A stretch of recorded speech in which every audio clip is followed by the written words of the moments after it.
आप सभी का स्वागत है इकोनॉमिक बाय अभिषेक मौर्य के एक नए वीडियो में। जैसा कि हम अपने चैनल पे आपको इकोनॉमिक पढ़ा रहे हैं और हम इकोनॉमिक के कंटिन्यू वीडियो अपलोड कर रहे हैं। इसके पहले हमने एक वीडियो अपलोड किया था जो डीडीयू के बिहाफ पे था कि यहाँ पे सेमेस्टर्स चेंज हो चुके हैं। तो आज हम आपको ये बताने जा रहे हैं कि जो हम आपको इकोनॉमिक्स पढ़ा रहे हैं उसका यूज क्या है। जैसे कि हमें ये नहीं पता रहता ना कि हम जो इकोनॉमिक्स पढ़ रहे हैं इसमें हम क्या कर सकते हैं। हम बस ये जानते हैं कि हम बीए कर लिए, फिर उसके बाद मास्टर्स करेंगे, नेट जेआरएफ का पेपर देंगे और उसके बाद हम पीएचडी कर लेंगे, फिर असिस्टेंट प्रोफेसर हम बन जाएंगे। ये आप भी जानते थे, हम भी जानते थे, सब जानते हैं। लेकिन हम ये जो हम जानते हैं ये क्या इतना ही बस है इकोनॉमिक का स्कोप है? आज हम वो आपको बताएंगे कि जो इकोनॉमिक के स्कोप है वो आगे क्या क्या है। आपके टीचर बताते भी होंगे, कुछ टीचर नहीं भी बताते होंगे, कोई बात नहीं, हम आपको बताने जा रहे हैं। सबसे पहले हम जो जानते हैं कि हमें मास्टर्स करना है, पीएचडी करना है, वो हमारा एक बस बेसिक लेवल है जिसको हमने यहाँ पे जीरो कैटेगरी में रखा है कि हम मास्टर्स करेंगे, फिर यूनिवर्सिटी नेट जेआरएफ देंगे, उसके बाद हम असिस्टेंट प्रोफेसर बन जाएंगे। ये हमारा बस एक इनिशियल फेजेस है। जैसे कि आप सभी इस टाइम पे ग्रेजुएशन के लास्ट स्टेज पर है, अभी आपका लास्ट सेमेस्टर बचा हुआ है। उसके बाद आप क्या कर सकते हैं, अगर आपका सब रुचि इकोनॉमिक सब्जेक्ट में है कि नहीं सर हमें इकोनॉमिक सब्जेक्ट्स में अपना करियर बनाना है और हमें इकोनॉमिक के फील्ड में जा कर के कुछ करना आगे बहुत बड़ा है, तब ये वीडियो आपके लिए है। अगर आपका सब्जेक्ट इकोनॉमिक्स में इंटरेस्ट नहीं है तो ये वीडियो आप मत देखिए। सबसे पहले हम इकोनॉमिक के स्टूडेंट को ही पकड़ के चलेंगे। सबसे बेसिक सा फंडा है, अगर आप इकोनॉमिक्स पढ़ रहे हैं तो आपको इंग्लिश में कमांड होनी चाहिए, क्योंकि आप बहुत सारी जो स्टैंडर्ड बुक पढ़ेंगे उसमें सभी ने अंग्रेजी में ही लिखा है। अब आप बोलेंगे सर मुझे अंग्रेजी नहीं आती है, तो अंग्रेजी नहीं आती फिर भी आपकी रुचि है कि हमें इकोनॉमिक्स पढ़ना है, तो आप अंग्रेजी थोड़ा सीख लीजिए, कैसे पढ़ते हैं, कैसे जानते हैं। ठीक है।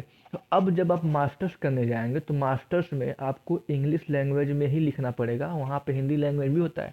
लेकिन जब आप ये सारे एग्जाम देंगे वहाँ पे कुछ बुकें रहती हैं स्टैंडर्ड में, तो आपको इंग्लिश लैंग्वेज आनी चाहिए मैथ इकोनॉमिक्स के लिए, और आपको मैथमेटिक्स आना चाहिए, और स्टेटिक्स पे भी आपका कमांड थोड़ा होना चाहिए। अगर ये चीज़ें आपके पास नहीं है तो आप इसको इम्प्रूव कर लीजिए, अभी बहुत टाइम है आपके लिए सीखने के लिए। तो हम इकोनॉमिक के लिए डिस्कशन स्टार्ट कर रहे हैं। सबसे पहले हम ये देखेंगे कि जो हम जानते हैं कि जो एमए इन इकोनॉमिक्स है जिसमें UGC net JRF assistant professor, ये हमारा इनिशियल स्टेज है। आप मास्टर्स में जाइए, मास्टर्स में के सेकेंड ईयर में आप अप्लाई कर दीजिए, जेआरएफ आपका हो जाएगा। उसके बाद आप फेलोशिप के लिए अप्लाई कर सकते हैं, वहाँ से फेलोशिप मिलेगी, आप उसकी पढ़ाई आगे कंटिन्यू कर सकते हैं इन सब चीज़ों में। तो पहला है बीबीई जो बैचलर ऑफ बिजनेस इकोनॉमिक्स है, ये है हमारा पहला ऑप्शन है। दूसरा ऑप्शन है bachelor of financial and investment analysis. अगर आपको इसके बारे में डिटेल में जानना है आप इसे सर्च कर सकते हैं। फिर भी अगर आप बोलेंगे नहीं सर आप इसके लिए एक कोई वीडियो डिटेल में बना दीजिए पर्टिकुलर टॉपिक्स का, तो हम जब आपके लिए इसको बना देंगे। आगे चलते हैं, हमारा है जो है थर्ड वाला ऑप्शन एक्टोरियल साइंस है। इसमें क्या आता है, मैथ सेट्स एंड इकोनॉमिक जो है क्या है हमारा क्रूशियल है, बहुत इंपॉर्टेंट है। चौथा हमारा है प्रोफेशनल इकोनॉमिक्स है। चौथा क्या है, प्रोफेशनल इकोनॉमिक्स है, जिसमें मास्टर्स और पीएचडी चाहिए। पांचवा है हमारा फाइनेंस रिस्क एनालिस्ट। छठवां है डाटा एनालिस्ट जो बैंकिंग सेक्टर में है, जो बैंकिंग लोग काम करते हैं। सातवां हमारा है financial and controller financial economics. आठवां हमारा है इक्विटी एनालिसिस जिसमें सीएफए एंड एनआईएसएम करते हैं। अब नौवां हमारा है इकोनॉमिक रिसर्चर, इकोनॉमिक रिसर्च है। दसवां है बिजनेस इकोनॉमिस्ट है। ग्यारहवां है एग्रीकल्चर इकोनॉमिस्ट है। बारहवां हमारा है इंटरनेशनल इकोनॉमिस्ट है, जिसमें स्पेशलाइजेशन होना चाहिए आपका। अब तेरहवां हमारा है लेबर इकोनॉमिस्ट। चौदहवां हमारा है इन्वेस्टमेंट इकोनॉमिक्स। ये सब चीज़ें जो है इकोनॉमिक्स के पर्सपेक्टिव से ही हैं। इसके लिए बेसिक कमांड क्या आना चाहिए, आपका जो ग्रेजुएशन का जो भी इकोनॉमिक्स है बुक्स हैं, जैसे कि micro macro, history of economic thoughts, public finance, economic growth and development, ये सारी चीज़ें आपके टंग पे होनी चाहिए। जैसे कि हम पूछ देंगे कि मोनोपोली क्या होता है, डुओपोली क्या है, ओलिगोपोली क्या है, कंज्यूमर थ्योरी क्या है, हेरोडोमर मॉडल क्या है, सोलो मॉडल क्या है, और जो फिजिक्रिस्ट कौन थे, मर्केंटिलिज्म कौन थे, कब डिमांड बढ़ेगा कब डिमांड घटेगा, ये सब चीज़ें आपको आनी चाहिए। Relative hypothesis permanent relative hypothesis theory क्या है, ये सब चीज़ें आपको आनी चाहिए। ये सब चीज़ें जब आपके दिमाग में रहेगा तो जब आप कोई चीज़ बनाएंगे तो आपके दिमाग में उसका स्ट्रक्चर्स वहाँ से आएगा। ये सब चीज़ें आपको आनी चाहिए। अब 15वां हमारा है एक्टूरियल हो गया।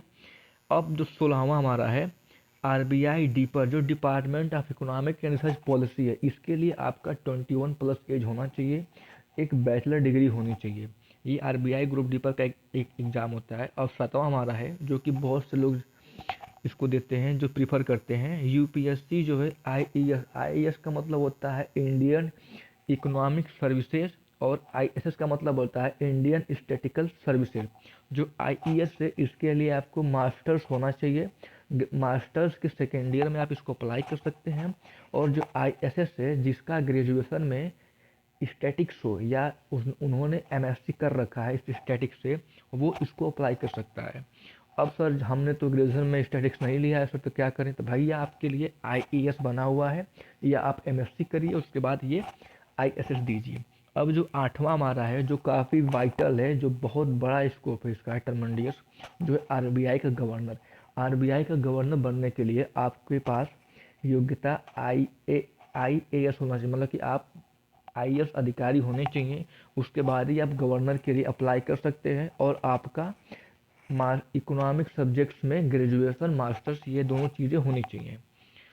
इसके आप एक बार चेक भी कर सकते हैं। And other post are available, और भी इसमें ज़्यादा सारे पोस्ट हैं इकोनॉमिक फील्ड में। आगे चलते हैं, इसमें बताते हैं। अब इसमें क्वालिफिकेशन क्या होना चाहिए? सबसे पहले क्वालिफिकेशन है bachelor degree with economic subject होना चाहिए। इसमें आप 55% मार्क है, जो भी मार्क्स हो आप देख सकते हैं। उसके बाद मास्टर डिग्री होनी चाहिए इकोनॉमिक्स सब्जेक्ट में, एमएससी इन इकोनॉमिक्स। अब आपको बता दे रहे हैं कि डिग्री से ही इम्पॉर्टेंट नहीं है, आपके पास डिग्री तो मास्टर्स की मिल जाएगी, बीए का मिल जाएगा, लेकिन जो डिग्री के अंदर में आपने जो सीखा है वो आपको आना चाहिए हर हाल में। बिना आपको आए ये सब आप कर नहीं सकते हैं। अब थर्ड ऑप्शन जो है, इसमें आपको मैथ आना चाहिए, स्टैटिक्स आनी चाहिए, और इंग्लिश लैंग्वेज आनी चाहिए कि हम बोल ले रहे हैं, जो लिखा है इंग्लिश में उसको समझ ले रहे हैं, सामने वाले को समझा सकते हैं। ये चीज़ें आपको आनी चाहिए। यहाँ पे नहीं चलेगा कि सर हम यूपी बोर्ड वाले हैं तो हमारा कॉन्सेप्ट, हमें हिंदी आती है अंग्रेजी नहीं आती है। अगर आपको ये करना है तो आपको ये आना चाहिए अंग्रेजी। जो भी जब आप जाएंगे ये यूपीएससी का जो एग्ज़ाम देने जाएंगे आप, ये आरबीआई गवर्नर का ये 17 और 18 ऑप्शन है जो भी है, यहाँ पे अंग्रेजी में ही पेपर होता है। जो यूपीएससी आईएएस से आईएसएस से जो इंडियन स्टैटिकल सर्विसेज होती है, ये जो जो पॉलिसी बनाती है, नर्मदा बनाती है, जो जो हमारी जो फाइनेंस मिनिस्टर्स हैं, ये सब उनके बैकबोन के काम करते हैं, ये पॉलिसी बना के देते हैं उनको हैं। इसके लिए 40-50 सीटें ही बस आती हैं हर साल में। अब आगे चलते हैं, हम बुक की बात कर लेते हैं। सर हमें बुक क्या क्या पढ़ना चाहिए? अगर आपने अभी भी कोई भी बुक नहीं पढ़ा है तो आप अब से भी बुक पढ़ सकते हैं। आपको बस बेसिक्स का फंडा उठाना है। कोई भी बुक उठा लीजिए, 11-12 का एनसीईआरटी उठा लीजिए। अगर आपके पास नहीं जानकारी है तो माइक्रो इकोनॉमिक्स पढ़ लीजिए, मैक्रो पढ़ लीजिए, money and banking, public finance, economic growth and development, international economic, history of economic thought, और भी बुक सारी हैं। जो ये सब चीज़ें हम आप लोग को बता रहे ताकि आपको बेसिक आइडिया हो जाए। अभी तक नहीं हुआ है, बहुत से लोगों को होगा, बहुत से लोगों को नहीं भी होगा, क्योंकि हम लोग का पैटर्न जो था वीडियो का वो एमसीक्यू पैटर्न था। 10 क्वेश्चन देख लिया, 10 क्वेश्चन पूछ लिया, पास हो गए। खैर कोई बात नहीं, आगे से हम कर सकते हैं, अभी भी हैं, अभी भी हमारे पास बहुत टाइम है। और ये भी बता दें आपको कि लेट नाम की कोई चीज़ नहीं होती है, जो पीछे हुआ उसको भूलना पड़ेगा और प्रेजेंट से उसको स्टार्ट करना पड़ेगा। तो आई होप ये आप समझ सकते हैं हम जो आपको कहना चाहते हैं। और भी चीज़ें बहुत सारी करने को है। अब यहाँ पे मैंने लिखा हूँ book you have knowledge that you have to know about the basic concept and fundamental principle as well. ये चीज़ें आपको पता होना चाहिए और उसके पीछे के बेसिक फंडामेंटल प्रिंसिपल्स क्या है ये आपको आना चाहिए।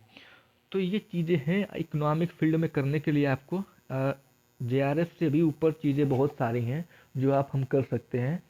और आपको ये बता दें कि अभी भी हमारा सीयूटी पीजी का जो है क्या बोलते हैं, आज 13 है, कल 14 है, तो हमारा 14 2 दिन का टाइम है अभी। आप चाहें तो मास्टर्स के लिए अच्छे खासी यूनिवर्सिटी से मास्टर्स कर सकते हैं। अभी हमारे पास टाइम ओवरऑल 40-45 डेज प्लस है, मैक्सिमम है। इसमें आप सीयूटी पीजी की तैयारी कर सकते हैं। अगर और इसमें आप क्या बोलते हैं, रेपुटेड यूनिवर्सिटी में एडमिशन ले सकते हैं, जो सेंट्रल यूनिवर्सिटी आती है जहाँ पे अच्छे खासे फैसिलिटी रहती है।